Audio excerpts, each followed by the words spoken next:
Olá, o Metrópolis entrevista agora a governadora de Pernambuco, Raquel Lira. Governadora, muito obrigado por participar aqui, por estar na redação do Metrópolis. Um prazer estar aqui, Igor, e conversar contigo um pouquinho.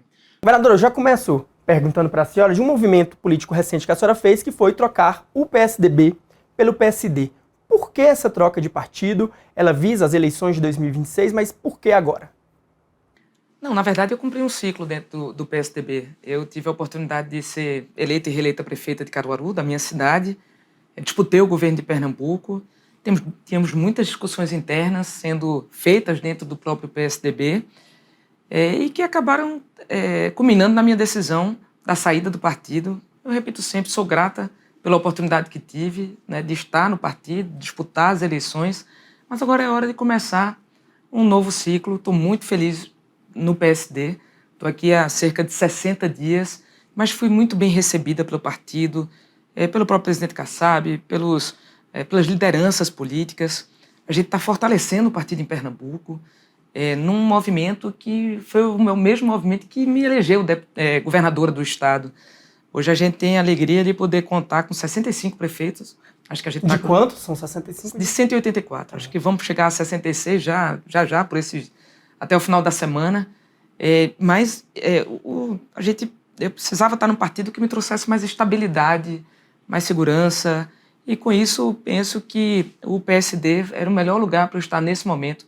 E não é mais um pensar, agora é um ter certeza de que eu estou no caminho certo. Né? Depois de mim, Eduardo Leite chegou, tem muita gente boa que já está no partido, o próprio Paulo Artung, que permite a gente poder também mostrar de que pessoas que pensam muitas vezes da mesma forma, que imprimem uma gestão, que entrega resultados, né, que cuida de gente, né, como foi o próprio Paulo Artung lá no Espírito Santo, e a gente poder aprender um com o outro e estar num partido que está crescendo, né, que tem nos apresentado também como um estado relevante, né, para mostrar o quanto que como o PSD também pode se apresentar como solução para o Brasil, para os outros estados. Né? Eu estou muito feliz aqui. Olha, a gente vê que o PSD, a senhora citou o Eduardo Leite, tem também o Ratinho Júnior, são dois nomes do PSD que se colocam como pré-candidatos, virtuais candidatos à presidência da República. São dois homens de estados do sul, né, do país, da região sul.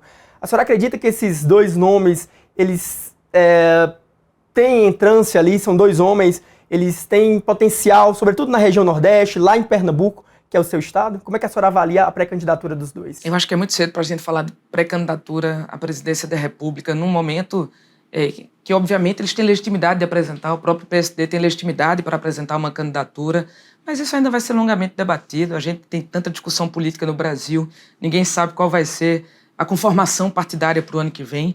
Né? Falam-se de muitas federações, incorporações, fusões, que ainda estão em vias de acontecer, né? O que é importante. Nós estamos num partido sólido, que tem crescido. Né? Eu sou candidata, neste momento, a ser a melhor governadora que Pernambuco pode ter. A gente pegou um estado em situações muito críticas do ponto de vista financeiro, da prestação dos serviços básicos à população, nosso povo no desalento. E eu trabalhar falando agora sobre eleições, para mim, é um desserviço à nossa população e ao nosso governo. Mas o PSD tem apresentado esses dois nomes, é por isso que até eu faço essa pergunta. Eles têm governos que são bem avaliados, né? Tanto o Ratinho como o próprio Eduardo Leite, como Paulo Artung, que foi 4 vezes, né, governador do Espírito Santo, mas eu não vou tratar aqui de eleição presidencial, não. Eu tenho focado muito em Pernambuco, Igor. É claro que nas discussões que haverá dentro do partido, participarei delas. Até porque a senhora é uma governadora, uma das mais importantes, das mais relevantes, mas tem um perfil mais ali, vamos dizer assim, de centro. Né? E se o PSD, de repente, optar por um outro caminho, como o Tarcísio, que é um de centro-direita, como é que vai ficar a sua posição em relação a isso? E o PSD é muito amplo. Né? Nós temos aqui gente que está na centro-esquerda, gente que está na centro-direita, na direita. Né? Acho que hoje rótulos não vai ser o que me define, não. Eu quero poder cuidar de Pernambuco e é isso que a gente vem conseguindo fazer. Você tem acompanhado o nosso ritmo de trabalho, as entregas que a gente tem conseguido fazer para o Estado, devolver o protagonismo nacional para um Estado que tem potencial econômico extraordinário, que tem uma população que não se curva para a dificuldade, e a gente tem conseguido reposicionar o Estado. Não só eu sozinha, mas, obviamente, a população do nosso Estado tomou uma nova direção. Nosso Estado tem crescido acima da média do Nordeste e do próprio Brasil. Nós crescemos a 6,4% no último trimestre do ano passado, fechamos o ano com mais de 4% de crescimento, acima do que é o Nordeste. A gente está conseguindo bater recorde de geração de emprego, estamos conseguindo reduzir a criminalidade, a gente conseguiu reduzir indicadores importantes que são, por exemplo, de internação de criança pequena por desnutrição. Esse é um indicador que fala que nós estamos cuidando de quem tem fome, das mulheres, das famílias, né, chegando na vida de quem precisa. E é claro que, estando num partido largo, em que tem uma amplitude política perceptível aos olhos de todos, a gente também vai ter um debate muito rico para que possa ser construído o ano que vem. Mas eu quero mesmo construir esse ano. Todo dia eu trabalho para andar para frente, para que a gente possa ter notícias importantes para Pernambuco. Veja só, a gente estava no sábado juntos ali no Esfera, num grande evento, reunindo a classe política, lideranças empresariais e falando sobre sustentabilidade e sobre a nova economia. Ontem eu assinei, junto com a Go Energy, me ajuda aí no nome, por favor, Rodolfo, um protocolo de intenção muito firme, destinando 10 hectares de área para um investimento em e-metanol de 2 bilhões de reais. Isso para começar já. Né? Então, a gente posicionando o Estado para a nova economia. Isso a gente não consegue fazer se a gente tirar o foco e for cuidar da eleição. Nós estamos num momento em que Pernambuco precisa apontar para as novas gerações, para o que seremos nos próximos 10, 20 anos. Andamos de lado ou para trás em Pernambuco, num momento de apagão do governo anterior do nosso Estado, apagão de investimento, de liderança, de estratégia. Agora que a gente consegue liderar um novo momento, eu não vou perder o foco para que a gente esteja discutindo a eleição, não. Como é a sua relação com o governo federal? A gente vê que a senhora participa de alguns eventos, o presidente Lula às vezes anuncia investimentos junto, em parceria com o governo de Pernambuco. Como é a relação hoje? Como é que a senhora descreve a relação hoje da sua gestão com o governo Lula? Nós temos uma excelente relação com o governo Lula. Quero aqui registrar isso e faço sempre questão de fazê-lo. A gente tinha muita coisa que tinha ficado pelo meio do caminho, muitas obras paradas, 2012, 2010, 2014, que vão desde barragens para proteção de cidades que toda vez que vem chuva sofrem com enchentes. A gente falando de resiliência climática, eram obras que eram para ter sido entregues lá em 2014, 2015, 2012, simplesmente passaram anos paradas e a gente já começa a entregar. Então, estamos entregando barragens de proteção da zona da Mata Sul, começando novas obras. Somos o estado que mais retoma a obra paralisada do Brasil, conforme o levantamento da Caixa Econômica Federal, porque é tudo financiado via eles. Retomando residenciais, já entregamos mais de 1.200 casas de obras que estavam paradas há mais de 10 anos.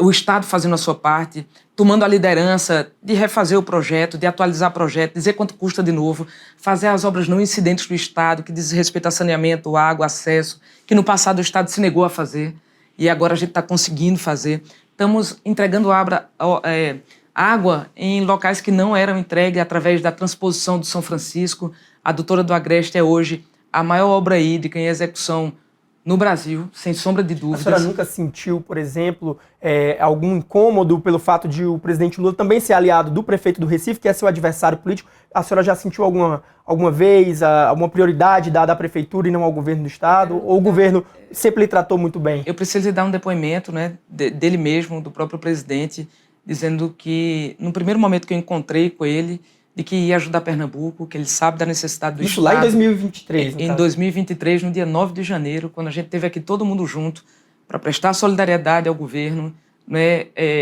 ao governo, à democracia, estarmos juntos em defesa da democracia, e houve ali uma fala muito firme no sentido de que Pernambuco seria olhado com toda atenção, e assim está acontecendo. Agora, não tem... E eu quero agradecer também aqui aos ministros, Rui Costa, Jader, Renan Filho.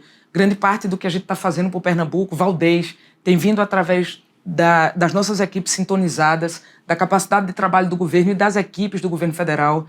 Isso não chega por acaso, chega porque nós temos um time que tem uma estratégia clara de a gente fazer entrega para Pernambuco e mudar a vida das pessoas onde elas vivem. Levando água para quem precisa, entregando casa para quem está no desalento, levando estrada para as pessoas que não tinham direito a transitar com segurança. Isso tudo tem conseguido reposicionar o Estado e fazer o nosso Estado crescer.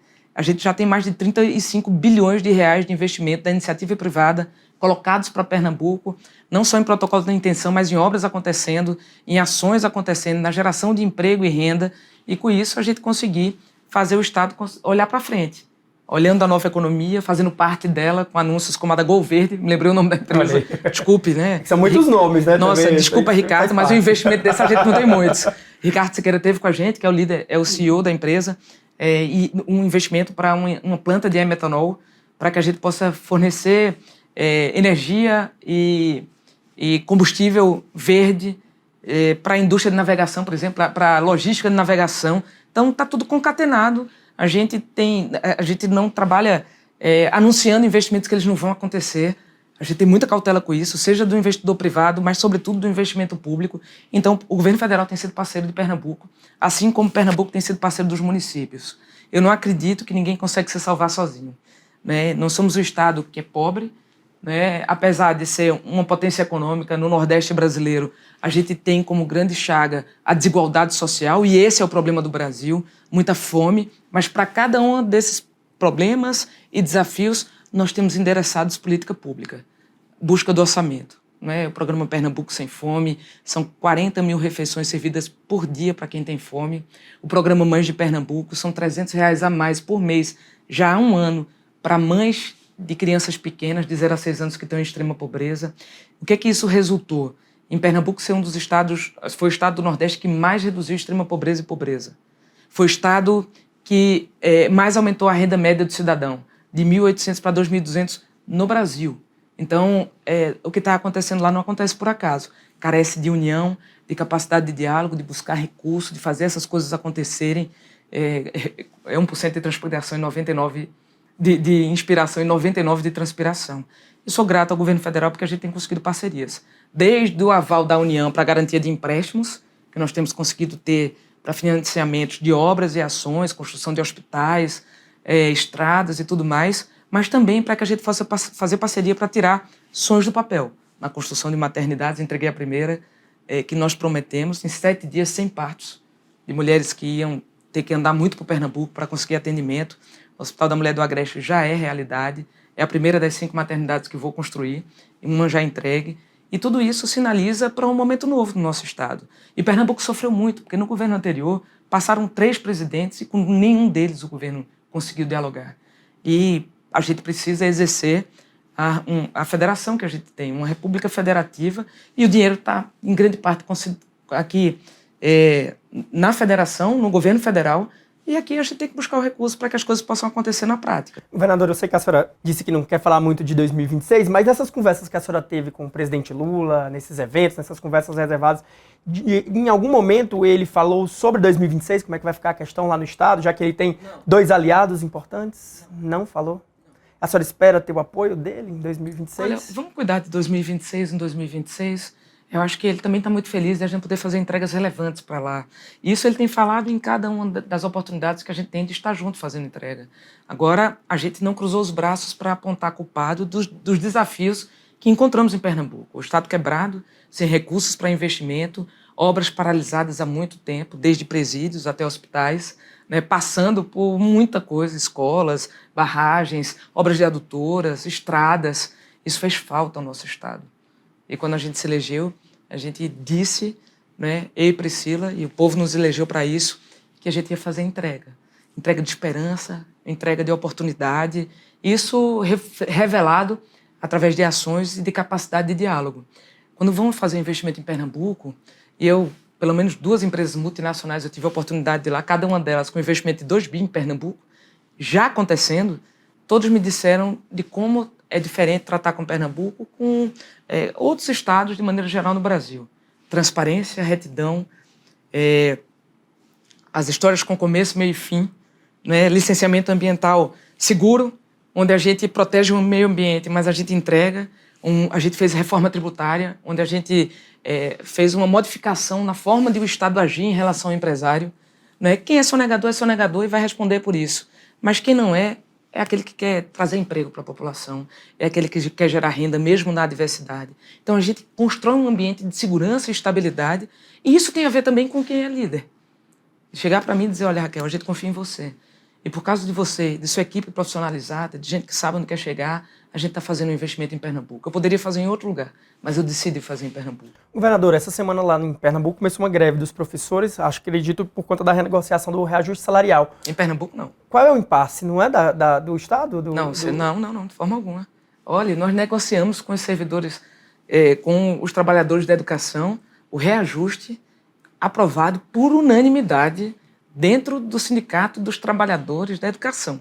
Inclusive, esse acordo que nós fizemos foi escalonado inteiro, né, para quem é professor, educador, que discute sempre sobre reajuste salarial, sabe que a grande demanda é que na tabela haja o rebatimento do piso. A gente conseguiu fazer, a gente deu não só para professor, mas conseguimos colocar analista. Foi lindo de ver e de viver, Igor. Inclusive, tem um depoimento muito forte da presidente do sindicato, do Sintep, que há muito não era tratada dessa forma por um governo que senta... Não, a paralisação foi na prefeitura do Recife. Não tivemos paralisação no Estado, eu vi, na verdade, que era estadual, desculpa. Não.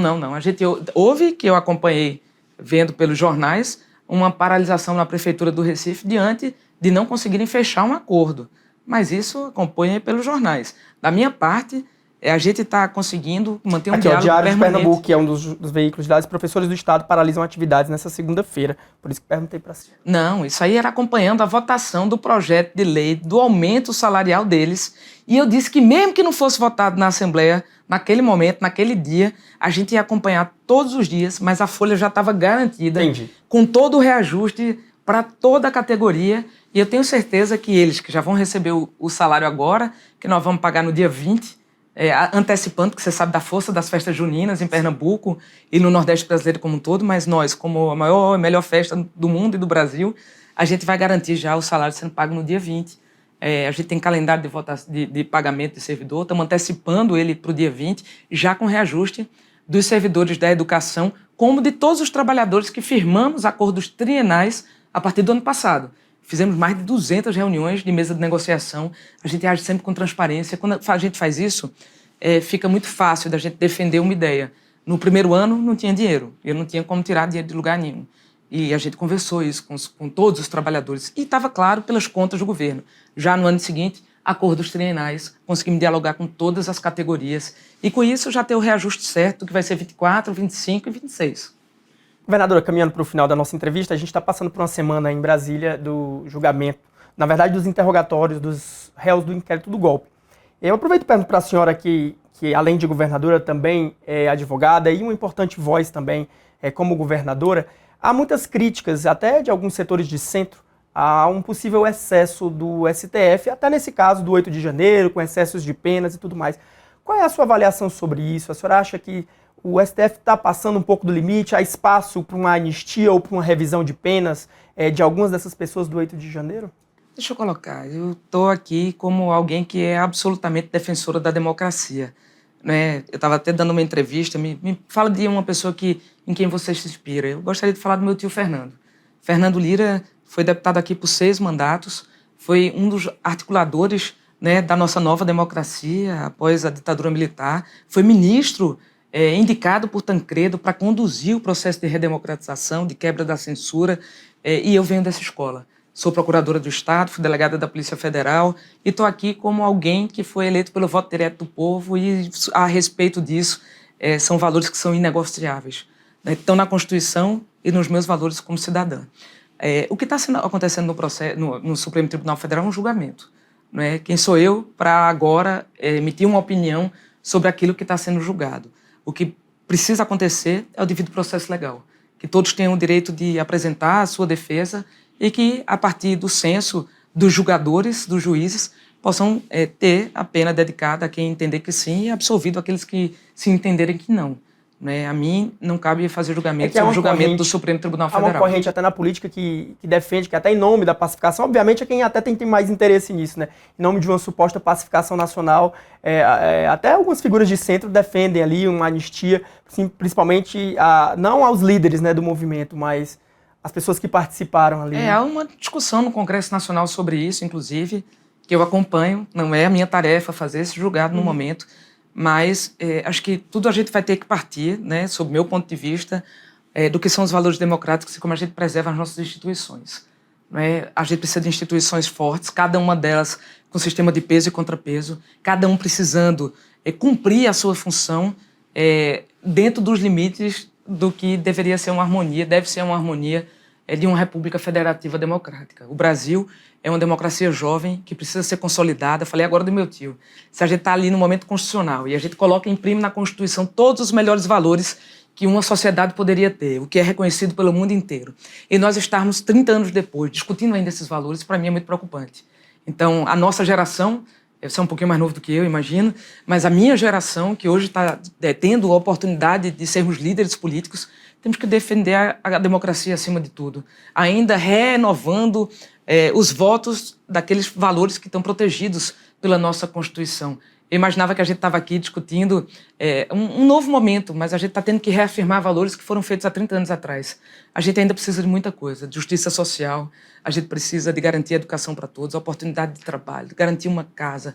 E a gente ainda está discutindo quais são os valores e instituições que devemos ter. Então, acho que a gente está vivendo momentos difíceis, desafiadores, mas que também é um momento que a gente pode crescer como nação, desde que a gente aperte os gatilhos certos e que a gente se dispa, né, nos dispamos de voo solo e consigamos ter concertação no país para a gente poder fazer o nosso país entrar em consensos e a gente não discuta mais esses temas e a gente passa a discutir o país de verdade.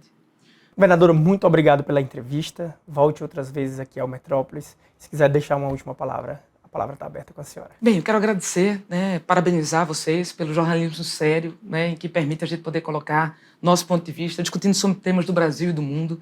E, ao final de tudo, convidar vocês para estar no melhor São João do mundo. Estar lá em Pernambuco, na minha cidade de Caruaru, mas espalhado pelo estado todinho. Tem grandes festas que abraçam a nossa cultura popular, mas que, sobretudo, geram emprego e renda para a nossa gente e felicidade no coração. Então, olha vamos lá. Que os paraibanos vão reclamar, viu, gente? Então, aqui, mas nas palavras dela. Eles são o segundo melhor. Você acompanha a íntegra aqui da entrevista nos canais do Metrópolis, no YouTube e nas redes sociais. Até a próxima. Até a próxima.